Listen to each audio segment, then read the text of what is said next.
اعوذ باللہ من الشیطان الرجیم، بسم اللہ الرحمن الرحیم۔ ناظرین، میں ہوں آپ کا ہوسٹ محمد انعام الرحمن اور آپ دیکھ رہے ہیں پروگرام جواب نامہ۔ ناظرین، کل جواب نامہ میں ہم نے سورہ حجرات تک کے مضامین کور کیے تھے اور کل رات کو جو دورہ ترجمہ ہوا تھا اس میں ہم نے سورہ حجرات سے آگے جو مکی صورتیں ہیں وہ پڑھی تھیں۔ اب ہم جو مصحف میں 7ویں منزل ہے، یعنی کہ جو مصحف کی تقسیم میں 7 منزل کی گئی ہیں، اس کی جو آخری منزل ہے جو کہ 50ویں سورت سورہ قاف سے شروع ہو رہی ہے، اب ہم اس میں داخل ہو چکے ہیں۔ اب ہم جو 7 صورتیں آئیں گی یعنی اس سورہ قاف کے بعد بتدریج، یہ مکی صورتیں ہیں سورہ قاف سے لے کر سورہ واقعہ تک۔ انہی صورتوں کے سلسلے میں سورہ رحمان، جس کو حدیث میں عروس القرآن کہا گیا ہے، وہ بھی آتی ہے۔ ان صورتوں کا امتیاز یہ ہے کہ اس کی جو آیات ہیں بہت مختصر آیات ہیں، لیکن اس کے اندر گہرائی بہت زیادہ ہے۔ ویسے تو عام طور پر قرآن مجید کی ہر آیت میں ہی گہرائی ہوتی ہے، لیکن تھوڑے الفاظ میں ایک بہت بڑی حقیقت کو بیان کرنا یہ ایک ان صورتوں کا امتیاز ہے۔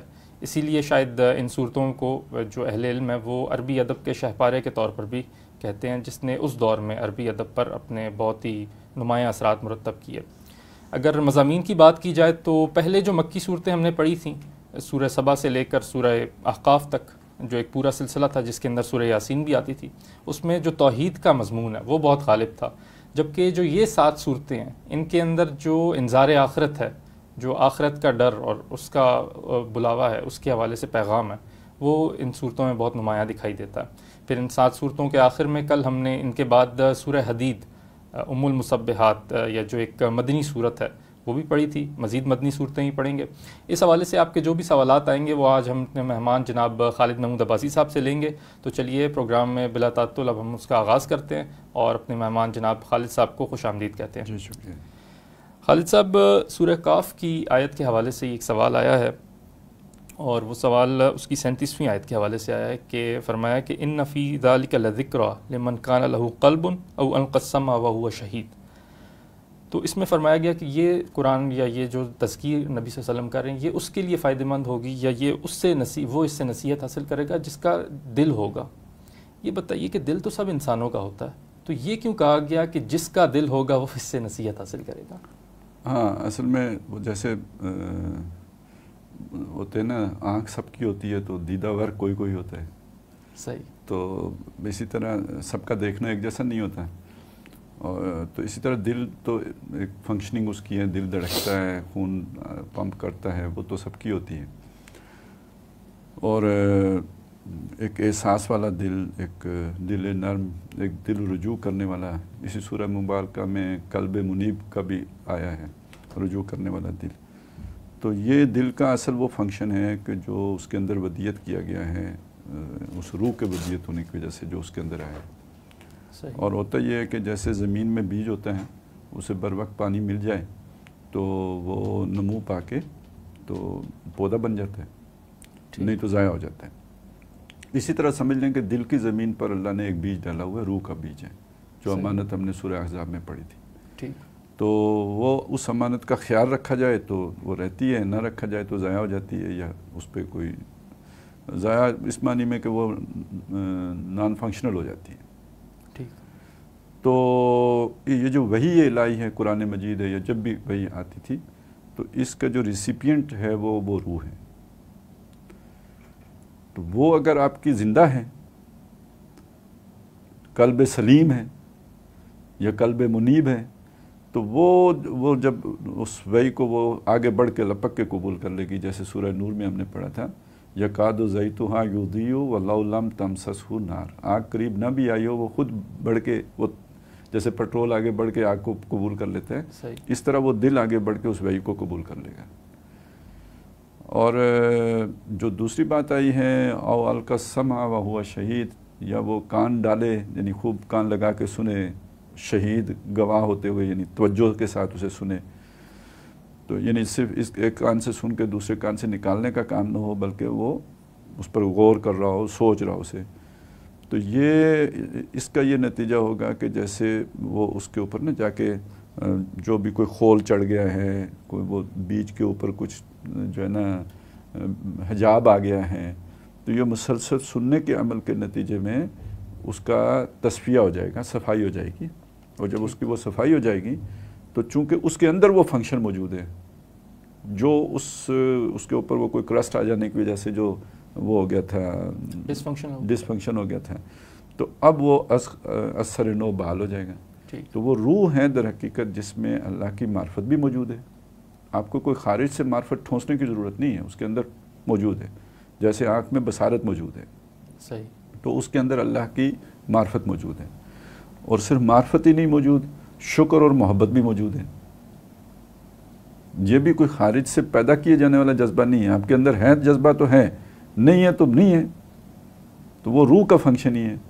تو اور یہ چونکہ اس دل کے اندر اللہ کی معرفت ہے، لہذا وہ دل اگر بیدار ہوگا، دل بیدار یعنی وہ ڈارمنٹ نہیں ہو گیا ہے، یعنی وہ نان فنکشنل نہیں ہو گیا ہے، تو وہ زندہ جاوید ہے، یا جسے کہا قلب سلیم سالم ہے، جسے ہم کہیں دل بیدار ہے، تو اس کی انابت اور منیبیت اللہ کی طرف خود بخود ہوگی۔ تو قرآن مجید جس کا دل ہوگا پہلے سے، یعنی اس نے کوئی پہلے شرک نہیں کیا، اس نے کوئی ایسی حرکتیں نہیں کی کہ دل کے اوپر کوئی غلاف چڑھ گیا ہو، تو وہ تو لپک کے اس کی طرف جائے گا وہ دل۔ جیسے آپ سوچیں جب نبی صلی اللہ علیہ وسلم کے پاس جبریل نے آ کے بات کی ہوگی تو ان کے لیے وہ اسے قبول کرنا کوئی مسئلہ نہیں ہے، صحیح، جو چلیں وہ اگر سمجھنا مشکل ہے تو خود جو حضور نے فرمایا کہ میں نے جس کے سامنے بھی دعوت پیش کی، کچھ نہ کچھ تعامل، کچھ نہ کچھ غور ہر کسی نے کیا سوائے ابو بکر کے، فوراً مان لیا۔ تو جس کا دل زندہ ہوگا اس کا ریئیکشن یہ ہوگا اس اللہ کے کلام کے مقابلے میں۔ دل زندہ نہیں ہے پھر بھی اگر وہ تھوڑی ہمت کر کے کان لگا کے یہ ریاضت کر لے کہ اچھی طرح سے اسے سن لے اور اس پر فوکس ہو کے سنے، تو وہ اس کا دل کو بھی زندہ کر دے گا۔ جیسے آتے ہیں نا کہ ان دلوں کو زنگ لگ جاتا ہے، ان ھذہ القلوب تصدع کما یصدع الحدید اذا اصابہ الماء، جس طرح لوہے کو زنگ لگتا ہے جب اسے پانی لگے، اسی طرح دل کو بھی زنگ لگتا ہے۔ اب یہاں انڈرسٹوڈ کر لیں، جب اسے گناہ لگے، لوہے کو زنگ لگتا ہے پانی سے، دل کو زنگ لگتا ہے گناہ سے، غفلت سے، تو اسے زنگ لگ جاتا ہے۔ اور پوچھا گیا اس کی جلا کیا ہے، اسے کیسے زنگ صاف کیا جائے گا، تو کثرت و ذکر الموت و تلاوت القرآن، یہ اس کا سلوک ہے کہ جس سے آپ کا دل کا تصفیہ ہوگا۔ جب وہ صاف ہو جائے گا تو اور آپ نے کچھ نہیں کرنا، وہ دل خود جانتا ہے اور وہ اس سے محبت کرتا ہے، اس کا رجوع از خود ہوگا اس کی طرف۔ صحیح۔ خالد صاحب، اس آیت میں جو فرمایا گیا کہ جس کا دل ہو، یا پھر وہ جو او القسم وہو شہید، یا جو کان لگا کر سنے، تو کیا اس میں انسانوں کی دو کیٹیگریز کا ذکر کیا جا رہا ہے کہ کچھ لوگ ہوتے ہیں جن پر براہ راست بات اثر کر جاتی ہے، جبکہ کچھ لوگ وہ ہوتے ہیں جو کہ غور کرنے کے بعد بات اثر کرتی ہے؟ دیکھیں وہ تو جب ہم اپنا مشاہدہ دیکھیں گے تو پھر یہی نتیجہ نکلے گا۔ صحیح، بنیادی طور پہ تو ایک ہی جگہ پہ تھے، ٹھیک ہے۔ اب یہ جو بھی شاکلہ بنی ہے ہم نہیں جانتے نا، کسی کی بھی شاکلہ کو باریکی سے تو ہم نہیں جانتے، تو اب یہ ہو سکتا ہے کہ اس میں جذبات کی کیفیات زیادہ تھیں یا جو بھی تھا، تو اس کی وجہ سے وہ دنیا میں زیادہ ایکٹیو ہو کے تو وہ اس کا دل نان فنکشنل ہو گیا، تو اب آپ نے اسے ذرا ایکسٹروورٹ کہہ دیا، ٹھیک ہے۔ ایک دوسرا بندہ ہے وہ ذرا اپنے من میں ڈوبتا ہے، یہ وہ انٹروورٹ ہے، وہ اس طرح بھاگ دوڑ کم کرتا ہے، تو اس کا دل زندہ رہا۔ تو ہم یہ تقسیم ہم کر لیتے ہیں، یہ ہماری تقسیم ہو گئی۔ جب اللہ نے پیدا کیا تھا تو وہ تو ایک جیسے ہی تھے، لیکن وہ کوئی شاکلہ کا ایسا فرق تھا کہ جس کی وجہ سے دنیا کی مصروفیات کی وجہ سے، دھندوں کی وجہ سے، وہ جو بہت ایکٹیوسٹ بندہ تھا اس کے وہ دل کی طرف توجہ نہیں دے سکا، تو وہ ذرا ڈارمنٹ ہو گیا۔ تو کوئی بھی حادثہ، کوئی بھی ایکسیڈنٹ، کوئی بھی توجہ انہماک، یعنی کوئی بھی ایسی شے جو اس کے دل اس طرف راغب کر دے، یعنی وہ ذرا تھوڑا سا توجہ کر لے اس طرف، تو قرآن مجید جا کے تو اس کے دروازے پہ ناک کر کے وہ سارا اس کا رشت دور کر کے اسے اثر نو دل زندہ کر دے گا۔ صحیح۔ تو یہ اب جو بھی ہے نا، یہ اس کا فرق ہے، یعنی جسے کہتے ہیں کہ پہلے مرحلے کا فرق ہو گیا، ایک نے لپک کے قبول کیا، دوسرے کو ذرا دستک دینی پڑی، تو باقی جب دل زندہ ہو گیا تو فنکشننگ تو ایک جیسی ہوگی، اس کے آگے شاکلہ کا فرق رہ گیا۔ صحیح۔ اگلا سوال سورہ زاریات کے حوالے سے ہے، اور اس میں فرمایا گیا کہ وَمِن كُلِّ شَيْءٍ خَلَقْنَا زَوْجَيْنِ لَعَلَّكُمْ تَذَكَّرُونَ، تو اس میں زوجیت کا ذکر کیا گیا۔ یہ فرمائیے کہ آج انسان جو ہے وہ زوجیت کے تصور سے بھی زیادہ آشنا ہوتا جا رہا ہے، یعنی کہ زیادہ سے زیادہ اس کے سامنے یعنی جوڑے آشکار ہوتے جا رہے ہیں بنسبت جب قرآن نازل ہوا تھا۔ تو کب انسان اس زوجیت سے اللہ کے ذکر کی طرف جو ہے وہ راغب ہوتا ہے. یعنی کہ آج ہم دیکھتے ہیں کہ جو زوجیت یعنی مرد و عورت کی زوجیت، اگر ہم اس کی مثال لے لیں تو مردوں کے حقوق ایک طرف، عورتوں کے حقوق ایک طرف، یعنی میری مرضی. تو یہ زوجیت تو انسان کو اللہ کے ذکر سے یعنی قریب لے جانے کے بجائے اس سے مزید دور کرتی جا رہی ہے. تو زوجیت سے کب وہ اللہ کی معرفت کی طرف بڑھ سکتا ہے؟ نہیں، اصل میں یہاں پہ جو بات کہی گئی ہے، پہلے ہم اسے جس حوالے سے یہ بات کہی گئی ہے یا بطور دلیل پیش کی گئی ہے وہ یہ ہے کہ زوجیت کا پہلے مطلب یہ سمجھ لینا کہ نر و مادہ کی زوجیت ہی نہیں ہوتی ہے. ٹھیک. یعنی کوئی ایک مقصد ہے، اس مقصد کو پورا کرنے کے لیے اگر جیسے وہ تصویر کے دو رخ ہوتے ہیں، تو اگر آپ کو دو قسم کے جیسے نیگیٹو پازیٹیو کرنٹ ہے تو وہ بھی زوجیت ہے. صحیح. ٹھیک ہے نا، وہ دونوں مل کے تو کوئی نتیجہ برآمد کرتے ہیں. اکیلے نہ نیگیٹو سے ہو سکتے ہیں نہ پازیٹیو سے ہو سکتے ہیں. دن اور رات بھی جیسے دن اور رات بھی، یہ بھی زوج ہی ہیں. صحیح. ٹھیک ہے. تو پھر اسی میں ایک جوڑا جو ہوتا ہے وہ نر و مادہ کا بھی ہوتا ہے. ٹھیک. دونوں مل کے تو افزائش نسل کے کام آتے ہیں. تو اب بات یہ کہ آپ کے مشاہدے میں جب یہ بات آ رہی ہے کہ ہر شے جوڑا جوڑا ہے، تو وہ جیسے ہمارے ایک اب فوت ہو گئے ہیں بیچارے، اللہ تعالیٰ مغفرت فرمائے، تو وہ انکل ہی تھے. تو وہ ان میں جب چھوٹا تھا تو ان کی ابھی شادی نہیں ہوئی تھی. تو ایک دفعہ وہ بات کر رہے تھے، یار یہ وہ ٹی وی پہ کوئی منظر آیا نا، کوئی دو پرندے بیٹھے ہوئے تھے، تو دیکھ کے انہوں نے کہا یار ہر چیز جوڑا جوڑا ہے، میں اکیلا ہوں. تو وہ مشاہدہ کر کے تو انہیں اپنی تنہائی یاد آ گئی. تو اسی طرح اگر انسان تھوڑا سا ایک جمپ اور لگا لے اس سے آگے والا، تو یہ بھی تو سوچنا چاہیے یہ دنیا ہے تو اس کا بھی کوئی جوڑا ہونا چاہیے نا. دنیا کا جوڑا کیا ہے؟ آخرت. آخرت. یہ ہے تذکیر. مشاہدہ آپ کا یہ بتا رہا ہے کہ ہر شے جوڑا جوڑا ہے. تو نتیجہ دنیا کا جوڑا یہ اکیلی ہوگی ہمارے چاچا کی طرف. صحیح. لیکن اس میں پھر ایک بات یہ آتی ہے کہ آخرت تو ہمارے مشاہدے میں نہیں آئی، تو پھر ہم اس پر کیسے ایمان لے آئیں؟ یہی تو آپ کی صلاحیتوں کا امتحان ہے نا، آپ کے تخیل کا امتحان ہے. قرآن کہتا ہے ذالک مبلغہم من العلم، یہ ان کا مبلغ علم ہے. جیسے آج کل ہم میزائل نہیں بناتے 2000-3000 کلومیٹر رینج کا، تو وہ اس کا مبلغ ہے نا جہاں تک وہ پہنچ سکتا ہے. صحیح. اس کو 3000 والا ہے تو 3500 پہ تو نہیں جائے گا نا. اسی طرح ان کے اس تخیل کے میزائل کی رینج جو ہے نا، یہ دنیا کی سرحد پہ جا کے ختم، اس سے آگے نہیں. ٹھیک ہے نا. تو یہ تو پھر یہی امتحان تھا. اور اگر اللہ تعالیٰ نے آپ کو مکلف بنایا ہے، آپ کی صلاحیتوں کو یعنی آپ کو اس اعتبار سے آپ سے پوچھا جانا ہے کہ آپ یہاں تک آپ کا میزائل کیوں نہیں پہنچا، تو پوٹینشیل تو ہے آپ کا، آپ نے کوئی خراب کیا ہے اسے. ٹھیک. تو وہ کیوں کیا ہے کہ وہ کچھ یعنی ادھر زیادہ توجہ کر لی ہے، تو وہ سارا جو اس کا انرجی تھی وہ آپ نے یہاں ضائع کر لی. تو ظاہر ہے ایک شے جو یعنی جس باڈی کو آپ 10,000 میل تک لے جا سکتے ہوں، اس کو آپ 2 میل کے اندر ہی چکر دیتے رہے ہیں، تو یہاں تو اس نے کوہرام برپا کر دینا ہے نا. وہ ساری انرجی جو وہ تھی وہ اس نے یہیں پہ لگانی ہے. یہی وجہ ہے کہ جو لوگ دنیا پہ فوکس ہو جاتے ہیں وہ پھر یہاں پہ کافی کمالات دکھا جاتے ہیں. صحیح.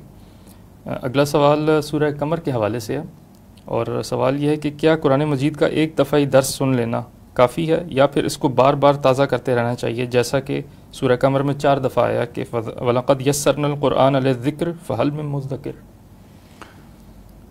دیکھیں درس کی آج ہمیں ضرورت کیوں پیش آتی ہے کہ ہماری زبان یہ نہیں ہے، تو ہم لوگوں کے لیے کہ قرآن مجید کا مفہوم کیا ہے اس کو سامنے لانے کی کوشش کرتے ہیں. عربوں کے لیے تو یہ مسئلہ نہیں تھا، جن پر نازل ہوا تو ان کے لیے تو یہ مسئلہ نہیں تھا، اور ان کے ماحول میں نازل ہو رہا تھا، ان کے لیے شان نزول کا مسئلہ بھی نہیں ہے. وہ انہیں بہت آسانی سے سمجھ آ رہا تھا. ان کو کہا گیا بار بار پڑھو. ٹھیک ہے نا. اس سے تعلق آپ کا منقطع ہوا تو پھر آپ جو ہے نا وہ نفاق کی طرف چلے جاؤ گے. تو یہ اس سے مفر تو نہیں ہے. آپ کو اگر کچھ اس کی زبان آ گئی ہے، کچھ سمجھ آ گئی ہے تو تلاوت روز کریں. نہیں آئی تو بہرحال ایسی محفلوں میں روز بیٹھے ہیں یا ہفتے میں تو بیٹھے ہیں.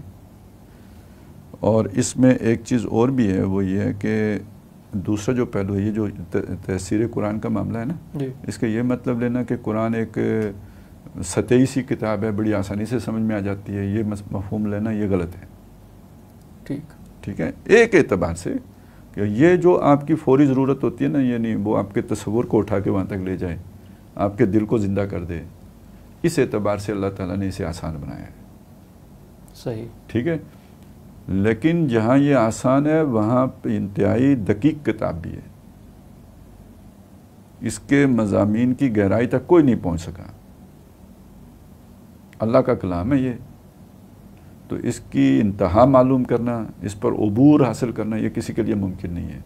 اسی لیے حدیث میں آتا ہے نا کہ اس کے لا تنقضی عجائبہ، اس کے عجائبات کبھی ختم نہیں ہوں گے. تو اب مزید سے مزید، جیسے ہم کائنات پر مزید سے مزید غور کرتے ہیں، ہے جستجو کے خوب سے ہے خوب تر کہاں، تو یہ تحسیر والے مرحلے سے آگے پھر تدبر کا مرحلہ ہے، تذکیر سے آگے، اور اس کے لیے تو پھر اس کی کوئی انتہا نہیں ہے. تو وہ جب تک آپ اس کے مزید نکات پر اور چیزوں پر غور نہیں کرتے رہیں گے، اس طرح کی محفلوں میں بیٹھ کر نئے سے نئے سوالات نہیں اٹھتے رہیں گے آپ کے ذہن میں، تو آپ کا قرآن مجید کا فہم ایک ہی جگہ پہ رکا رہے گا. ٹھیک ہے، جبکہ انسانوں کا معاملہ یہ ہے، کوئی شے ایک جگہ پہ رکتی نہیں ہے، حرکت میں رہتی ہے. ثبات فقط تغیر کو ہے زمانے میں. تو آپ نے اگر اس میں اضافہ نہیں کیا تو کمی ہونا شروع ہو جائے گی، ادھر رکے گا نہیں، ریورس پروسیس شروع ہو جائے گا. لہذا یہ صرف یعنی تلاوتی معمول نہیں ہونی چاہیے، اس کا سیکھنا سکھانا اور پڑھنا پڑھانا وہ بھی معمول میں ہونا چاہیے. صحیح. خالد صاحب، یہ جو صورتیں ہیں سورہ قاف سے لے کر سورہ واقعہ تک، ان صورتوں کے بارے میں ایک بات کہی جاتی ہے کہ اس میں قرآن مجید کا جو صوتی آہن ہے یا جو ایک ڈیوائن میوزک کہہ لیں وہ پایا جاتا ہے، اور اسی طرح جو عربی ادب ہے اس حوالے سے بھی بہت یہ یعنی اس زمانے کے سٹینڈرڈز سے کافی اوپر کی چیز ہے. یہ بتائیے کہ جب یہ صورتیں نازل ہوئیں تب اس نے جو اس زمانے کے ادبا تھے عربی کے، جو شعراء تھے، ان پر کیا یعنی اثرات مرتب کیے یا ان پر کیا تاثر بھیجا؟ یعنی اگر اسے آپ ایک لفظ میں بیان کیا تو مبہوت ہو کے رہ گئے نا. صحیح. کہ بھئی آپ دیکھیں قرآن مجید نے چیلنج پیش کیا، بھئی 3 آیتیں لے آؤ اس جیسی بنا کے. ٹھیک. کسی نے چوں بھی نہیں کی، مطلب جھوٹ موٹ کی بھی کوئی بنا کے نہیں لائے. اتنا وہ سمجھتے تھے کہ بھئی اس کے آگے یہ نہیں کر سکتے ہم. تو یہ تو بالکل وہ کیفیت ہے اس حد تک اس کا مقابلہ کرنے کی حد تک، یعنی ادب میں یا اس کی جو بھی شعریت تو خیر اس طرح نہیں ہم کہہ سکتے، لیکن جو بھی اللہ تعالیٰ نے اس کی جو کنسٹرکشن کی ہے اس کلام آپ نے کی، تو اس نے ان کو اس حد تک وہ کر دیا جیسے کہ موسیٰ علیہ السلام کے اس عصا کے سامنے جادوگر ہو گئے تھے. صحیح. بلکہ ایک آدھ دفعہ یہ انہی صورتوں میں سورہ نجم، اس کی جب تلاوت کی گئی حرم میں، نبی صلی اللہ علیہ وسلم نے تلاوت کی، آخر میں سجدہ کیا، سارے سجدے میں چلے گئے. صحیح. وہ اس کے لوگوں نے اور بڑی لمبی لمبی تعریفیں، لیکن سیدھی بات یہ ہے کہ وہ ایسا قرآن نے پوزیس کیا کہ حضور سجدے میں گئے نال، وہ بھی چلے گئے، بے بس ہوگا. بے بس بالکل. یعنی وہ جسے کہتے ہیں نا، وہ اپنے اس میں ڈوبے ہوئے تھے اس طرح کہ سجدے میں چلے گئے. وہ تو وہاں جا کے سما نوکسو علی رؤوسہم والی کیفیت پیدا ہوئی ہوگی. ٹھیک. سورہ رحمان کی جو ابتدائی چند آیات ہیں اس کے اندر علم القرآن خلق الانسان علمہ البیان، ان آیات کو وہ جو حدیث ہے کہ خیرکم من تعلم القرآن وعلمہ، اس کی روشنی میں ذرا بیان کریں. دیکھیں نا، اس میں جو 4 چیزیں اللہ تعالیٰ نے، ایک تو اللہ کے الرحمن ہونا، اللہ کے ناموں میں سے ایک نام جو ہے وہ یہاں پہ رکھا ہے. اچھا، یہ وہ نام ہے کہ جس میں رحمت کے جذبہ بہت بے پایاں ہیں. اور اگلی جو آیت آئی ہے وہ یہ کہ علم القرآن، اللہ تعالیٰ نے قرآن کا علم سکھایا ہے. تو علوم تو سارے اللہ نے سکھائے ہیں، وعلم آدم الاسماء کلھا، سب اللہ نے ہی سکھائے ہیں جو بھی ہمارے پاس علوم ہیں. تو معلوم ہوا کہ کم از کم اتنی بات ہوئی کہ یہاں پہ جیسے اللہ نے اپنے ناموں میں سے وہ نام رکھا ہے یہاں پہ جو انسان کو سب سے زیادہ جس کی ضرورت ہے رحمت کی، اور ایسے ہی اللہ تعالیٰ نے وہ تمام علوم جو انسان کو دیے ہیں ان علموں میں سے سب سے جو افضل علم ہے اس کا یہاں پہ بیان کیا ہے. ظاہر ہے قرآن مجید سے عظیم دولت کوئی نہیں ہے جو انسان کو دی گئی ہے. تو وہ جو سکھایا اللہ نے. پھر آگے خلق الانسان، اللہ نے انسان کو بنایا ہے. تو بنایا سب کچھ اللہ نہیں ہے، لیکن جو کچھ بھی بنایا ہے اس میں سب سے جو بہترین چیز بنائی ہے وہ انسان بنایا ہے. وہ ذکر آ گیا. پھر آ گیا جی علمہ البیان، اللہ تعالیٰ نے انسان کو بیان کرنے کی تعلیم دی، سکھایا، بیان کرنا سکھایا. تو باقی جو کچھ بھی ہمارے پاس ہے سب اللہ کا دیا ہوا ہے. آنکھ، کان، ناک سب اللہ کا دیا ہوا ہے، ہاتھ پاؤں. لیکن یہ بھی اب ایک یعنی چیز ہے کہ انسان کو جو صلاحیتیں دی گئیں ان میں بہت جو سب سے چوٹی کی صلاحیت ہے وہ قوت بیانیہ ہے، جو باقی کسی کو نہیں دی گئی، جو معلوم مخلوق ہے. تو ظاہر عالم شہادہ میں جو مخلوق ہیں اس میں سوائے انسان کے اور یہ بیان کی صلاحیت کسی کو نہیں دی گئی. تو اب اگر ان کو جوڑیں تو رحمان کی رحمت کا مظہر عتم بن گیا قرآن. ٹھیک ہے جی. اس کی مخلوق میں اشرف المخلوق انسان، جس کی سب سے بہترین صلاحیت بیان. تو یہ انسان اگر اپنی اس بیان کی صلاحیت کو اللہ کے اس علم جو سب سے بڑا علم اس نے اللہ کو دیا ہے اس علم کے حصول میں اور پھر اس کو آگے بیان کرنے میں لگائے گا تو یہ اپنی اس صلاحیت کا سب سے بہترین استعمال کرے گا. تو کسی بھی چیز کا سب سے بہترین استعمال ہی وہ اس کا بہترین وہ مصرف ہے. لہٰذا سب سے بہترین آدمی وہ ہے جس نے اپنی اس بہترین صلاحیت کا سب سے بہترین استعمال کیا. تو خیرکم من تعلم القرآن وعلمہ. یعنی یہ انہی 4 آیات کو گویا نبی صلی اللہ علیہ وسلم نے ایک دوسرے اسلوب میں بیان کر دیا. ان کے مفہوم میں بنیادی طور پر کوئی فرق نہیں ہے. صحیح. یہ بتائیے کہ التذکیر بایام اللہ اور التذکیر بآلاء اللہ، ان دونوں میں کیا فرق ہے؟ یہ دیکھیں ویسے تو یہ اصطلاحات جو ہے نا 4-5 ہیں. یہ شاہ ولی اللہ رحمۃ اللہ علیہ کی بنی ہوئی ہیں. ٹھیک. تو لیکن لی تو انہوں نے ساری قرآن مجیدی سے نا. یہ قرآن مجید میں استعمال شدہ یعنی آیات میں یہ چیز آئی ہے. تو فذکرہم بایام اللہ اور آلاء اللہ کا تو آتا ہی ہے. اچھا ایام تو خیر یوم کی جمع ہے اور آلاء جیسے کہ سورہ رحمان میں ہم نے پڑھا کہ یہ نعمتوں کو، اللہ کی قدرتوں کو آلاء کہتے ہیں. تو یہ جو اللہ کی نعمتیں ہیں، اللہ کی قدرتیں ہیں، یہ گویا اللہ کی نشانیاں ہیں. تذکیر کا معنی ہوتا ہے یاد کرنا، یاد کرانا. ٹھیک ہے، یاد کرانا. تو اللہ کی نعمتوں کے ذریعے سے انہیں یاد کرائیں. ٹھیک ہے، اسی لیے ان کو اللہ کی نشانیاں ان فی خلق السماوات والارض لآیات لأولی الالباب، جو واختلاف اللیل والنہار لآیات لأولی الالباب، انہیں نشانیاں بھی کہا. نشانی سے بھی کوئی یاد آتا ہے جس کی نشانی ہوتی ہے. تو یہ ساری جو نشانیاں ہیں ان کے ذریعے سے اللہ تعالیٰ یاد کرواتا ہے اپنا آپ انسان کو ان نشانیوں کی طرف متوجہ کر کے. تو دوسرا جو ایام والا ہے وہ ہے کچھ یوم ہے اللہ کے. آخر ویسے تو وہ بھی یوم ہے جب اللہ نے آسمان اور زمین کو بنایا. صحیح.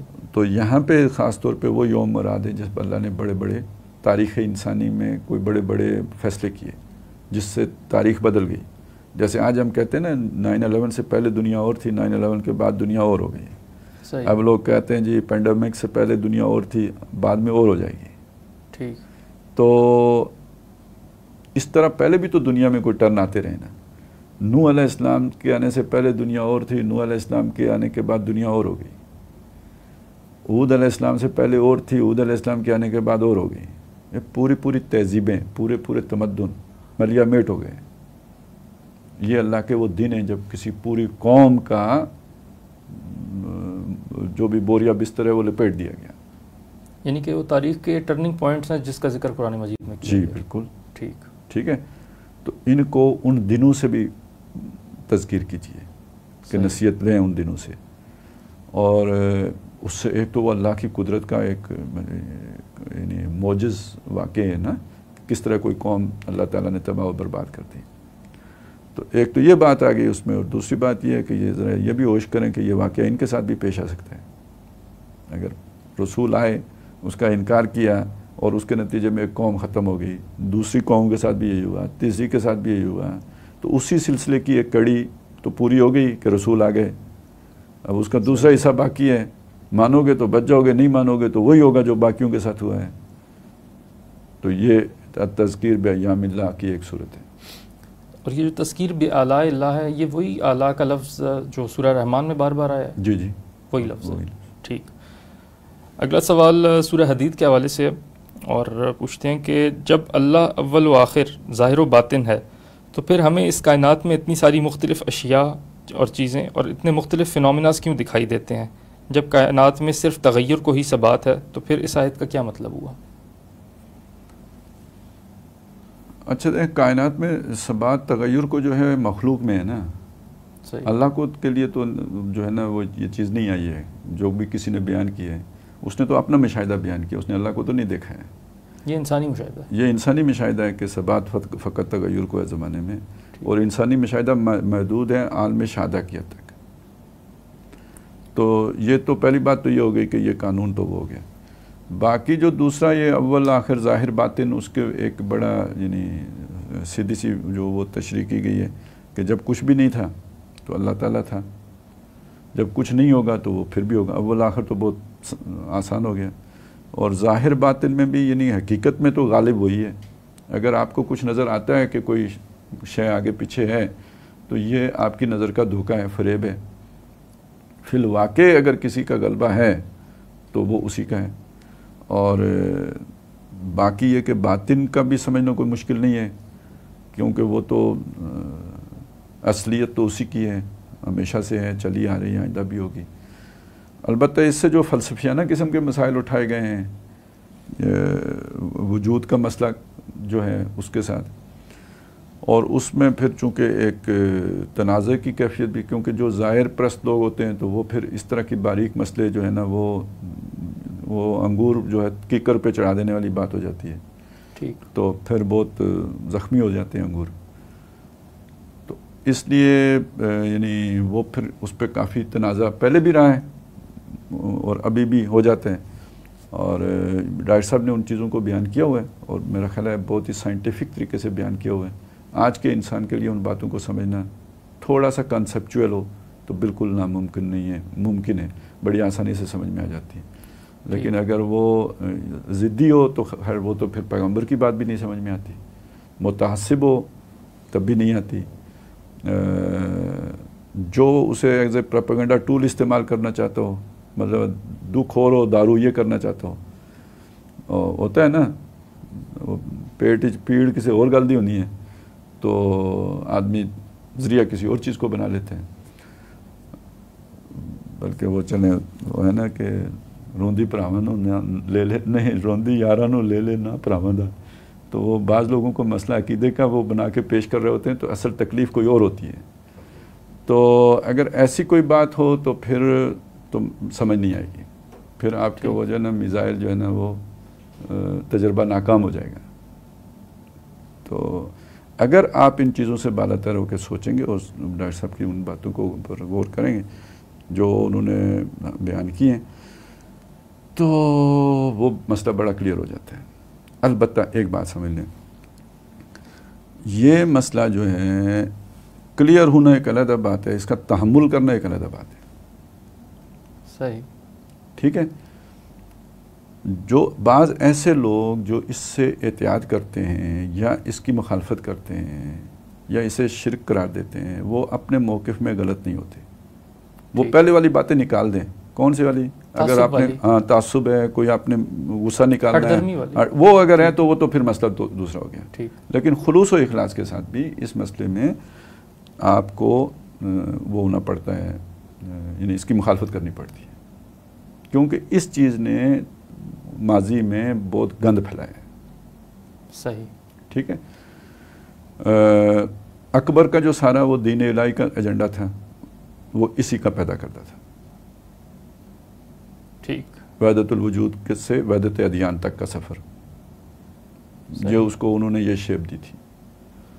اس سے یہ سمجھ لینا کہ یہ ہر شے، یعنی اگر کوئی اناڑی بندہ اس کو مان لے اور پھر ہر شے کو خدا بنا دے تو وہ تو شرک میں مبتلا ہو گیا نا. بالکل ٹھیک ہے. اس سے آگے چلیں، مطلب کیا کیا لوگوں، پھر شریعت کی کیا ضرورت رہی؟ پھر کیسے ہاتھ کاٹیں گے کسی کا؟ ایک بندہ ہے، اس نے چوری کی، ٹھیک ہے، اور وہ آپ نے پکڑ لیا، مال مسروقہ بھی برآمد ہو گیا. اس نے کہا میں بھی ہوئی تو مال مسروقہ بھی ہوئی تو بھی ہوئی تو جھگڑا کہ ختم ہو گئی نا پھر بات. بالکل. تو اس کا شریعت سے کوئی تعلق نہیں ہے. آپ اس کا تعلق شریعت سے جوڑ دیں گے پھر یہ سارا مصیبت بن جائے گی. اور لوگوں نے جوڑا ہے، ٹھیک ہے نا، یہ فتنے اٹھے.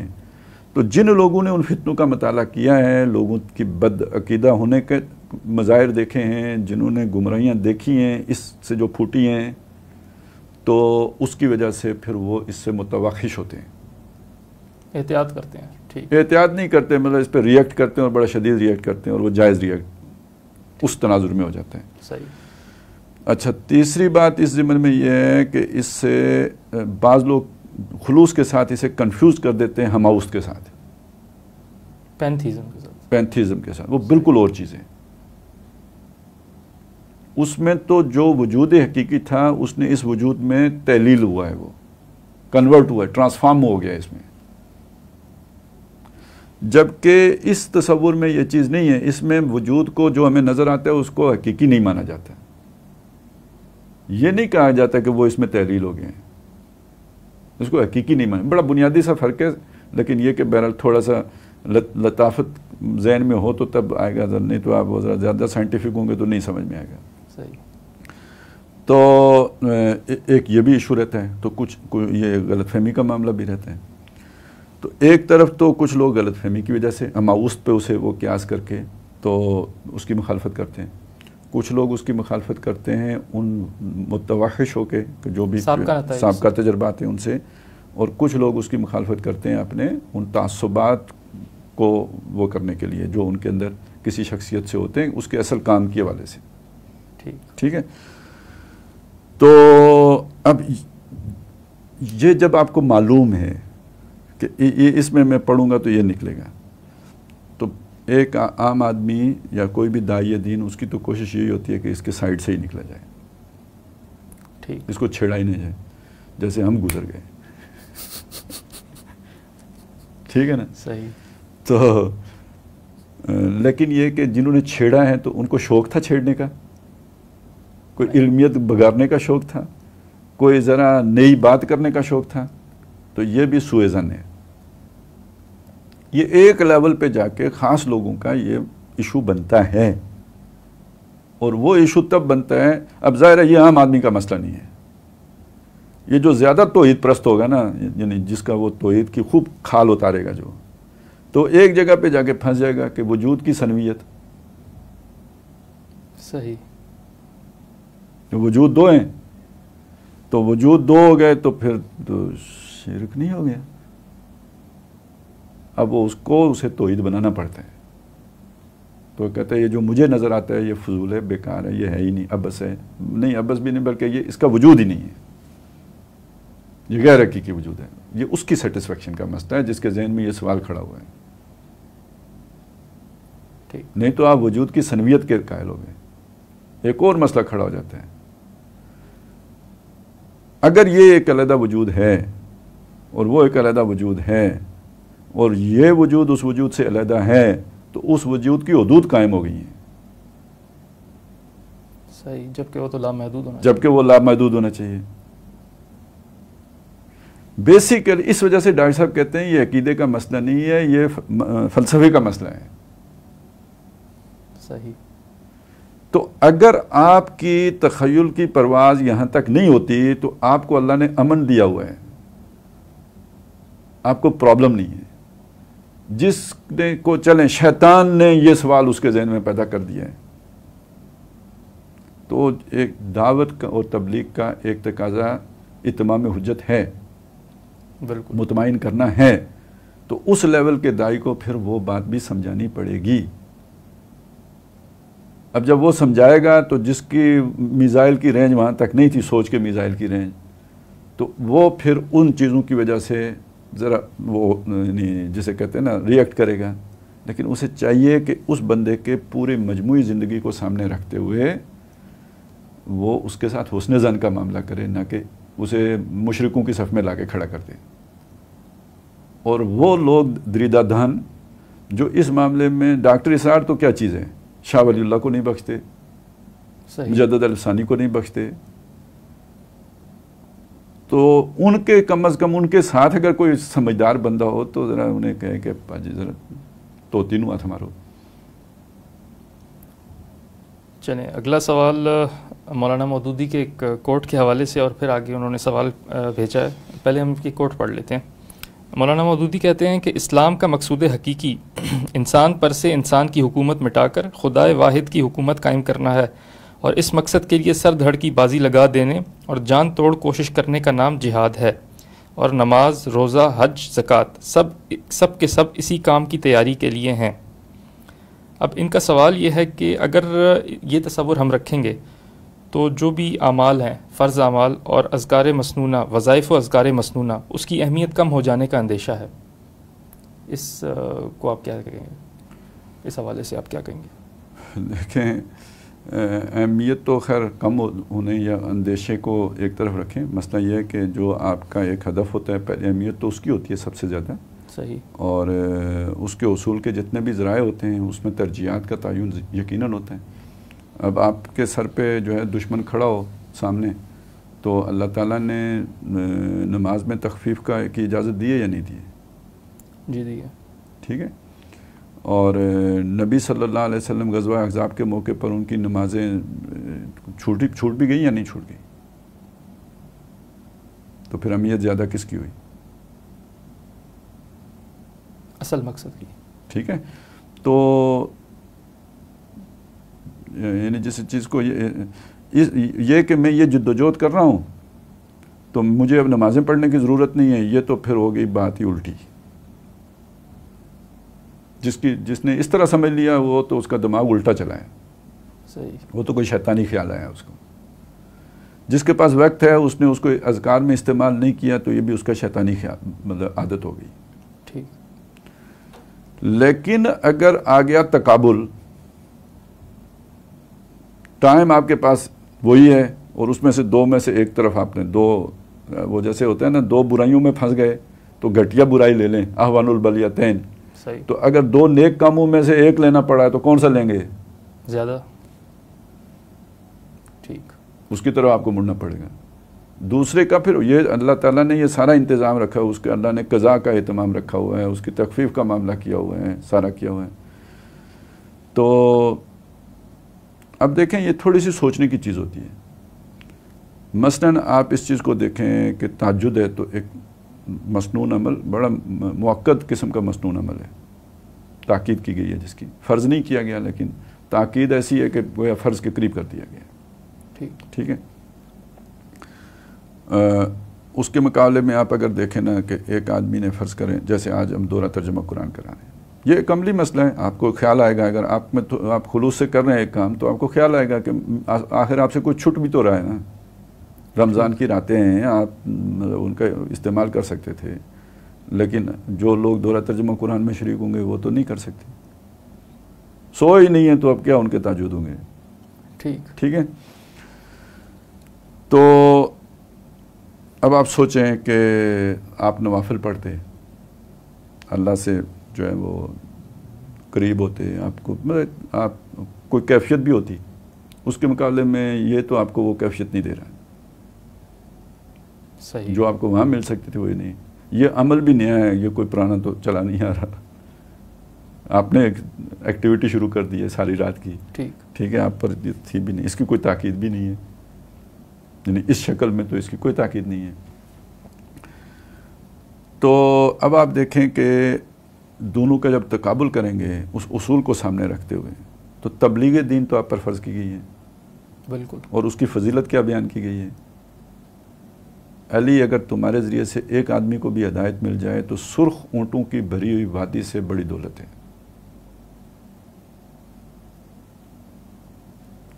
تو ایک تو ہے نا ہیڈونزم کہ مجھے لذت حاصل ہو جائے. کسی کو لذت حاصل ہوتی ہے کچھ کرتوت کر کے, تو کسی کو لذت حاصل ہوئی نماز پڑھ کے, ٹھیک ہے, بہت اچھی بات ہے کہ آپ کو بہت ایک اچھے کام سے لذت حاصل ہوئی ہے, لیکن ہے تو لذتیت نا. صحیح. اللہ سے تعلق کا تقاضا کیا ہے؟ دو عالم سے کرتی ہے بیگانہ دل کو, عجب چیز ہے لذت آشنائی. ٹھیک ہے, اس آشنائی کا تقاضا یہ ہے کہ اس کا پیغام عام ہو. صحیح. تو اس کا فضیلت آخرت میں آپ کے سامنے جو ظاہر ہو کے آئے گی, دنیا میں لذت نہیں آئے گی, آخرت میں جو ظاہر ہو کے آئے گی وہ بھری ہوئی وادی سے بڑی ہوگی. تو اب اگر آپ نے اس جو تقاضا ہے اس کے مقابلے میں اپنی اس خواہش کو ترجیح دی کہ بھئی میری خواہش یہ ہے کہ میں تہجد پڑھوں, جبکہ اس کی فضیلت بھی آئی ہوئی ہے, لیکن فضیلت تو اس کی بھی آئی ہوئی ہے, اس سے آپ نے کیوں صرف نظر کیا ہے؟ تو اس کو اگر نفل رکھا ہے تو اس کی بھی کوئی حکمت ہوگی نا, فرض تو نہیں کیا. تو اب ان دو میں سے اچھی آپ کو جو سمجھ آئے کہ یہ والا اچھا ہے, تو میری سمجھ میں تو یہ آتا ہے کہ پھر یہ والا اچھا ہے. ٹھیک ہے, مجھے اس کا اتنا مشقت زیادہ ہے, محنت زیادہ ہے, کوئی اتنا مجھے اس کا وہ لذت نہیں محسوس ہوگی, لیکن یہ ہے کہ بہرحال اس کا اجر جیسے بتایا گیا تو اس کے مقابلے میں تو بہت زیادہ بتایا گیا. تو اگر میں طالب آخرت ہوں, یہاں کا چسکر لینے والا نہیں ہوں, تو پھر مجھے وہ چیز سامنے رکھنی چاہیے نا جو حدیث میں آئی ہے. یعنی کہ نیکی کے جذبے کو صحیح طور پر تشفی دینے کے لیے جو ہے وہ ریشو پروپورشن کا تصور صحیح ہونا چاہیے, اور وہ آخرت کو سامنے رکھ کر, اور آخرت کو سامنے. یہاں کا جو میرا تعلق, یہاں ہو سکتا ہے مجھے استدراجی لذت حاصل ہو جائے. شیطان نہیں چاہتا کہ میں کوئی بڑا کام کروں, وہ مجھے چھوٹے کام میں لذت دے رہا ہے, مجھے جو اس میں لطف آ رہا ہے میں سمجھ رہا ہوں یہ میرا اللہ سے تعلق ہے, جو لطف آ رہا ہے وہ استدراج ہو. تو شریعت اور یہ پیغام اور یہ وحی کیوں آئی ہے؟ اسی طرح کی چیزوں کو ڈائریکٹ کرنے کے لیے آئی ہے نا. تو وہ یہ ہے چیز کہ جو آپ کو اللہ کے نبی نے بتایا ہے کہ بھئی اس کی یہ فضیلت ہے. ہاں, اب یہ ہے کہ آپ کے پاس اس کا موقع نہیں ہے, پھر آپ ٹانگیں لمبی کر کے سوئے رہیں, پڑے رہیں, تو یہ آپ نے ٹائم ضائع کیا ہے. آپ اس میں وہ ایکٹیویٹی کر کے تو کچھ فائدہ اٹھا سکتے تھے. لیکن جب تقابل آئے گا, جب ایک ہی ٹائم میں دو کاموں میں سے کوئی ایک کرنے کی چوائس ہوگی, تو پھر آپ دیکھیں تعلیمات نبوی کی روشنی میں کس کی فضیلت زیادہ ہے, وہ کریں. صحیح. اگلا سوال آیا ہے, ہمارے ویور ہیں بلال غفور, ان کی جانب سے پوچھتے ہیں کہ کیا اقامت دین کی جد و جہد اور دنیا کی جد و جہد میں فرق ہے؟ میں تو خیر دنیا کی جد و جہد یعنی اقامت دین کی جد و جہد تو ظاہر دین کی جد و جہد ہے. دنیا کی جد و جہد سے مطلب دکانداری, کاروبار, اپنے پروفیشن کی جو ہے نا بھاگ دوڑ, تو عام طور پہ تو ہم یہ لیتے ہیں. ٹھیک ہے, تو اس میں تو خیر فرق خود ہی معلوم ہے. لیکن شاید میرا گمان یہ ہے کہ وہ یہ کہنا چاہتے ہیں کہ اقامت دین کی جد و جہد بھی دنیا کی جد و جہد کہلائے. ہو سکتا ہے شاید یہ ان کا مطلب کچھ اس طرح کا شاید ان کا وہ ہے. تو میرا خیال تو یہ ہے کہ دیکھیں, یعنی میرا اپنا تاثر یہ ہے کہ آپ اقامت دین کی جد و جہد کو اگر سمجھ گئے ہو نا, تو سب سے زیادہ اقامت دین کی جد و جہد ہے کہ جس سے یہ ثابت ہوگا کہ آپ طالب آخرت ہیں. کیونکہ یہ وہ کام ہے کہ جس کا کوئی دنیا میں نتیجہ نکلنے کا امکان ہی نہیں نظر آ رہا ہوتا, جو صرف اللہ کی رضا کی خاطر ہی آپ کر سکتے ہیں. باقی اس کام میں چونکہ بہرحال چونکہ وہ عوام کے ساتھ ایک وہ بھاگ دوڑ کا معاملہ بھی ہوتا ہے, تو اس میں آپ کا درس یہ وہ اس سے آپ کی وہ ہو جاتی ہے نا ایک شہرت. تو شہرت تو نماز سے بھی ہو جاتی ہے, بڑا نمازی ہے. شہرت تو ان لوگوں کی بھی ہو جاتی ہے نا, وہ جو اپنا بتاتے رہتے ہیں میں تہجد پڑھتا ہوں. کیوں بتاتے ہیں لوگوں کو بھئی آپ تہجد پڑھتے ہیں؟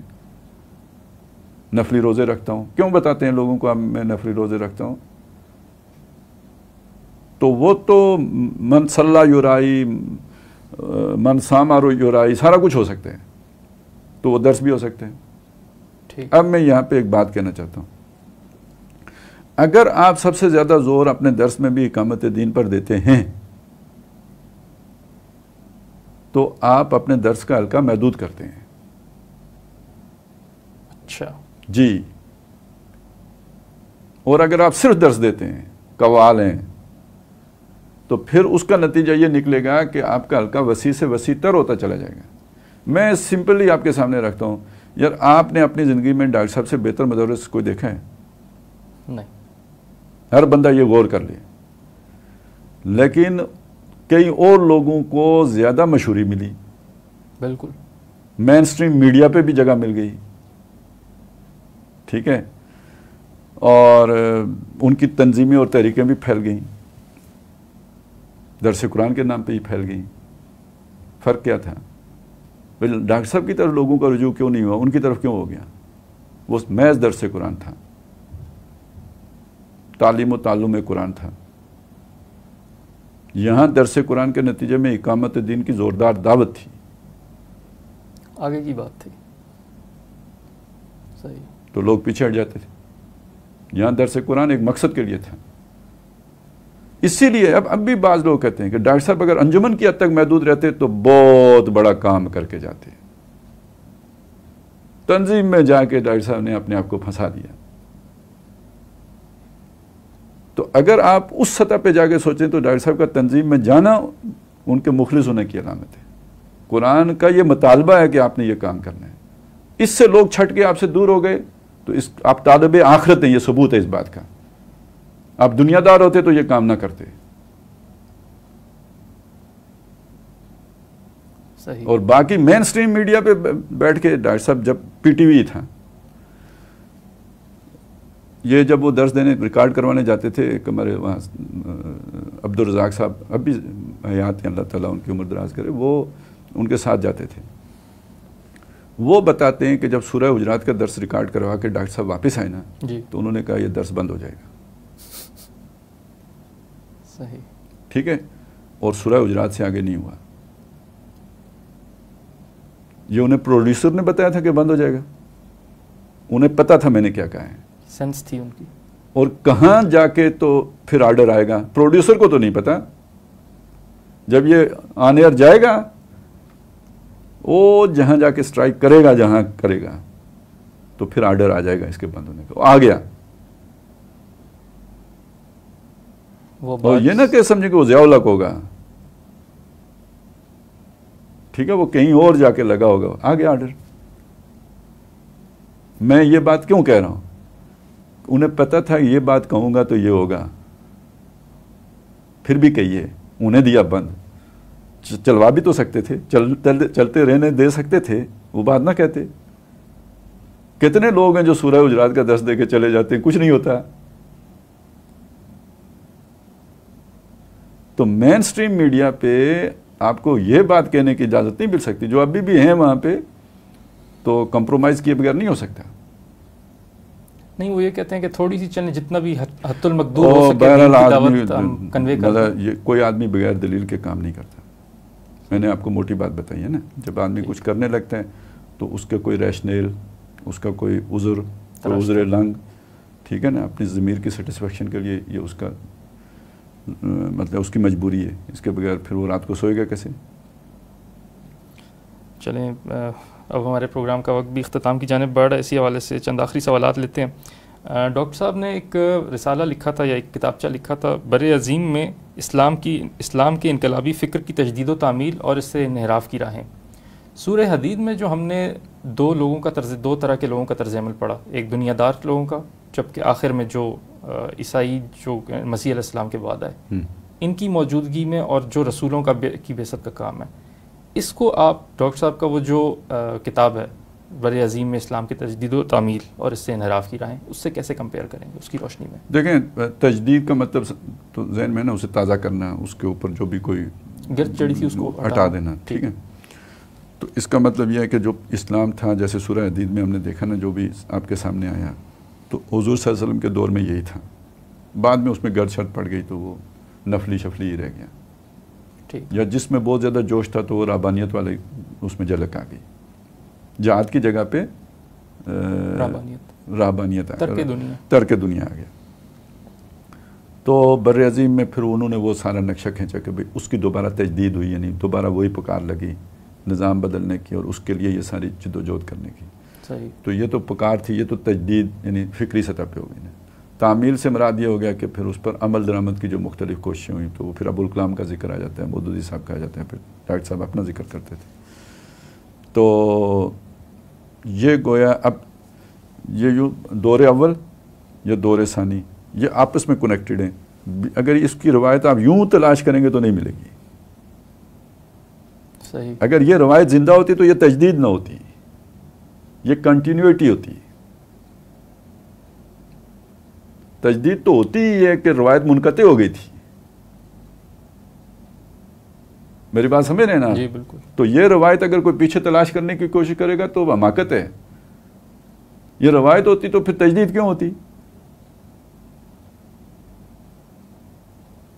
اور یہ جو پہلی شے یعنی وہ جو ہے نا جو اصل مردہ سنت جو زندہ کرنی ہوئی ہے وہ تو یہ ہے. اور یہ ہے ایسی کہ عقل بھی مانتی ہے کہ اس پہ 70 شہیدوں کا ثواب ملنا چاہیے. ٹھیک. بس ہمارا لاسٹ سوال ہے کہ اب جب بھی کوئی جماعت اقامت دین کے عنوان سے کھڑی ہوگی یا اقامت دین کے ہدف سے کھڑی ہوگی، یا پھر یہ کہہ لیں کہ اگر کسی ملک میں دین قائم ہو جاتا ہے اور وہ آگے پھر اس پوری دنیا میں جو ہے اس انقلاب کو ایکسپورٹ کرے گی، تو وہ کس عنوان کے تحت کرے گی؟ آیا وہ سوشل جسٹس پھیلانے کے یا پھر اعلاء کلمت اللہ اس عنوان کے تحت؟ دیکھیں اعلاء کلمت اللہ تو آپ کے اس میں ہے نا، نیت میں ہے. ٹھیک ہے، ٹھیک ہے، یہ آپ پر فرض ہے. اور اب آگے یہ کرنے کے لیے آپ نے حکمت عملی بنانی ہے. ٹھیک ہے. یہ حکمت عملی میں ہے کہ آپ بات چیت کریں گے، آپ مذاکرات کریں گے، آپ استدلال کریں گے، آپ آیا جے غوری کریں گے. ٹھیک ہے، یہ تو حکمت عملی ہے. ٹھیک ہے. تو حکمت عملی میں ظاہر ہے دوسرے کے لیے ایکسیپٹیبل بنانا پڑتا ہے چیز کو. اس میں مدانت نہیں کر کے، مطلب کم از کم اتنا تو کریں کہ وہ اس کے لیے اس کے اندر اس کو سننے کے لیے ایکسیپٹنس پیدا ہو جائے. صحیح. ٹھیک ہے. تو اب یوسف علیہ السلام کو دیکھیے نا، انہوں نے جاتے ہی تبلیغ نہیں شروع کر دی جیل میں. جب 2 بندے ان کے پاس آئے پوچھنے کے لیے کہ جناب ہمارا یہ مسئلہ ہے، تو انہوں نے کہا اچھا آپ کا مسئلہ بتاتا ہوں، پہلے میرا مسئلہ سن لو. ماحول سازگار بنایا. ٹھیک ہے. اس اعتبار سے جب آپ دیکھیں عملی صورت ہے، وہ جو صرف کتابی دانشور ہے نا، تو وہ تو دیکھیں وہ کہیں گے جناب ایسی کی تیسی دنیا کی. ٹھیک ہے، ہم کہیں گے کہ ہم اللہ کا دین غالب کرنے کے لیے آ رہے ہیں، یا سیدھے ہو جاؤ یا لیٹنے کے لیے تیار ہو جاؤ. لیکن یہ کوئی معقول روش نہیں ہوگی عملی طور پر. ٹھیک. آج کی دنیا میں آپ اگر 2 کام کر لیں، ایک اپنے ہاں ایک ماڈل، آج کے مسائل کا حل کا ایک پرفیکٹ ماڈل بنا کے دنیا کو دکھا دیں. گلوبل ویلیج ہے، یہاں آپ چھپے نہیں رہیں گے، آپ اوجل نہیں رہیں گے، آپ کا کام لوگوں کی نگاہوں سے مخفی نہیں رہے گا. آپ جو برکات سمیٹ رہے ہیں اور آپ کے معاشرے کو جو فائدے پہنچ رہے ہیں اور یہاں جو عام آدمی کو فائدہ مل رہا ہے، یہ 4 دانگے عالم میں یہ بات پھیلے گی. جیسے لوگوں نے کبھی کمیونزم کی طرف لپکے تھے کہ یار اس میں فلاح ہے، ایسے انہیں نظر آئے گا کہ یہ اس نظام میں فلاح ہے. ٹھیک ہو گیا. ٹھیک ہے. جیسے صحابہ کرام جنگ کے لیے بھی جاتے تھے تو یہ تو کہتے تھے نا یار کہ چلو مسلمان نہیں ہوتے، نو نظام اسلام کا قبول کر لو، صحیح، تم ذمہ بن کے رہو گے. ٹھیک ہے. تو میں سمجھتا ہوں کہ آپ کو اپنے ملک میں مائنارٹیز کو اتنے جو بھی اسلام نے حقوق دیے ہیں، اور وہ اتنے ہیں کہ دنیا میں اس وقت عام سٹیزن کو حاصل نہیں ہے، جنہیں یہ کہتے ہیں نا فرسٹ ریٹ سٹیزن، میں امریکی شہری ہوں، اس کو وہ حقوق حاصل نہیں ہے جو اسلام نے ایک اپنے ذمہ کو دیے ہیں. صحیح. ٹھیک ہے. جب آپ یہ نظام قائم کر کے تو اس کو دنیا میں یعنی اس کی جھلک نظر آئے گی، تو ایک تو یہ کام کرنا ہے. دوسرا آپ نے اسلام کو استدلال کے ساتھ اس کی حقانیت اعلیٰ علمی سطح پر ریاست کے وسائل کو بروئے کار لا کر یونیورسٹیاں بنا کر آج کے جو ایشوز ہیں ان کو اعلیٰ ترین اکیڈمیا کے لیول پر آپ نے دنیا کے سامنے پیش کرنا ہے. کیونکہ وہ انٹلیکچل مائنارٹی تو بہرحال آپ کو اسٹڈی کیے بغیر تو نہیں رہ سکتی، مشاہدہ تو ان کے آ گیا. ان کے سامنے آپ نے اس کی ریزننگ، اس کی جو لاجک، اس کا جو انٹلیکٹ ہے اس کے پیچھے، وہ سارا اگر آپ نے صحیح پیرائے میں ان کے سامنے پیش کر لیا، وہ کنونس ہو گئے، آپ کو جنگ کرنے کی ضرورت نہیں ہے. وہ خود کہیں گے ہمیں اسلام چاہیے. پہلی بات یہ ہے کہ وہ ایمان بھی لائیں گے ساحروں کی طرح. ٹھیک ہے. اور یعنی یہ خود یہ ملک ہی آیت اللہ بن جائے گا. اللہ کا نظام پکڑ لے گا لوگوں کو. تو پہلی بات تو یہ ہوگی کہ لوگ ایمان بھی لائیں گے. لیکن میں دوسری بات کہنا چاہتا ہوں, لوگ ایمان نہیں بھی لاتے, وہ کہتے ہیں یار یہ نظام ٹھیک ہے, ہمارے ملک میں یہ نظام ہونا چاہیے. تو اگر آپ کا اختیار اس طرح وہاں تک پہنچ جائے, اللہ کا کلمہ سربلند ہو جاتا ہے, وہ کافر بھی رہتے ہیں, آپ انہیں ذمیوں کے حقوق دیں جو اس وقت جو انہیں حقوق اپنے ملک میں حاصل ہوں گے اس سے زیادہ ہوں گے یقیناً, تو آپ کو کوئی پرابلم تو نہیں ہونی چاہیے نا. تو میرا نہیں خیال کہ آپ کو جنگ کرنے کی نوبت آئے گی یا ضرورت پیش آئے گی. ٹھیک, تو اس طرح ایکسپورٹ بھی ہو جائے گا. صحیح. چلیں, ہمارے پروگرام کا وقت نہیں تھا. ناظرین کرام, پروگرام دیکھنے کا بہت بہت شکریہ. کل انشاءاللہ تعالیٰ سورہ حدید سے آگے جو مزید مدنی صورتیں ہیں ان کے مضامین کے ساتھ آپ کی خدمت میں حاضر ہوں گے. تب تک کے لیے ہمیں دیجیے اجازت. اللہ حافظ.